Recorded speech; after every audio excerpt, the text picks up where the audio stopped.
అయింది. రోహిలీలా టీవీ ఛానల్కి స్వాగతం, సుస్వాగతం. ఇప్పుడు ఎక్కడ చూసినా సరే మగోళ్ళు ఆడోళ్ళు మగవాళ్ళని ఎంతో ఘోరంగా చంపేస్తున్నారండి. ఇష్టం లేకపోతే, లేకపోతే ఎఫ్ఐఆర్స్ ఏర్పడినా, లేకపోతే కొందరు లేనిపోని అనుమానాలతో పెట్టుకొని చంపేస్తున్నారు. వాళ్ళు ఈజీగా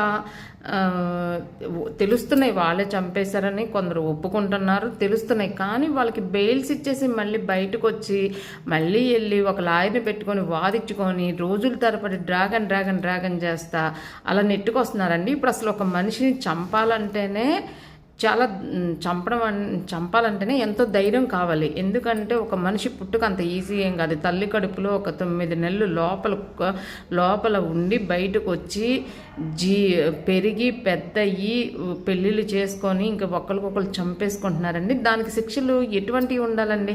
ఇయే కాదు, రేపు మర్డర్స్ చేసిన వాళ్ళకి కూడా ఈజీగా వాళ్ళు తప్పించుకుంటున్నారు. అంటే ఏముందిలే, మనం చంపేసి లోపలికి వెళ్తాం, మళ్ళీ బెయిల్ మీద వస్తాం, ఎప్పుడుకో తేలుతుంది అనేది ఉంటుందండి. అసలు చట్టం మనం పెట్టుకున్నదే కదండి. ఇప్పుడు దాదాపుల్లో ఇంత ముందుకన్నా ఇప్పుడు చంపేయటం అనేది ఎక్కువైపోయింది. ఇప్పుడు అలాంటి కేసుల మీద ఎమ్మటే ఒక హార్డ్ వర్క్ చేసేసి వాళ్ళని రుజువుపరిచి అసలు బెయిల్ ఇవ్వకూడదు, లోపలే పెట్టేసి వాళ్ళు రుజువైన ఎమ్మటే వాళ్ళని ఉరి తీయటమో, లేదు అంటే ఇంకంతకన్నా కఠిన శిక్షలు ఎలా ఉండాలి అని అంటే వేరే వాళ్ళు చంపాలని ఆలోచన వచ్చినప్పుడు గజగజ వనకాలి. అమ్మో మనకు కూడా ఇలా జరుగుతాయా అని ఆ భయానికన్నా ఆగుతీయేమో. కానీ ఇట్లా ఏంటంటే ఒక ఉన్మాదం అనేది ఒక నాటుకుపోతుందండి. ఇప్పుడు చంపాలి అనే ఉన్మాదం ఇప్పుడు ఇష్టం లేదనుకోండి, విడిపోవచ్చు, విడిగా బతకచ్చు, లేకపోతే డైవర్స్ ఇవ్వచ్చు, లేదు ఏదైనా చేయొచ్చు. కానీ అలా చేయటం లేదు.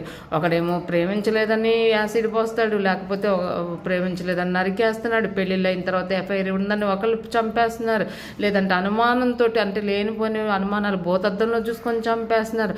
అసలు చంపటం అంటే ఎంత ఈజీ అయిపోయిందంటే దానికి ఏమీ పెద్ద ఇదేం లేదు. ఇప్పుడు కోళ్ళని మేకలను ఎట్లయితే నరికేస్తున్నారో టపటపట్లు నరికేయటం, చెయ్యటం, లేకపోతే మొత్తు మందు పెట్టి చంపేయటం చేస్తున్నారండి. మనం ఆలోచించుకోవాల్సిన విషయం అండి. ఎందుకంటే మానవ మనుగడకే ముప్పు వచ్చేటట్టు ఉండకూడదు కదండి ఏదైనా సరే.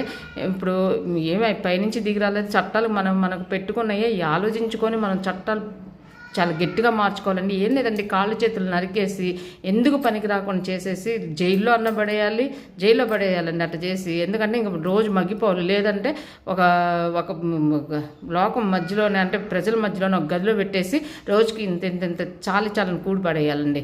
అట్లా మగ్గి చచ్చిపోవాలి. అప్పుడేమన్నా మార్పు వస్తుందేమో తెలియదండి. చాలా ఘోరంగా జరుగుతున్నాయండి. అసలు ఆలోచించడానికే ఇదిగా ఉంది. ఇప్పుడు ఎట్లా బతకాలి సమాజంలో అని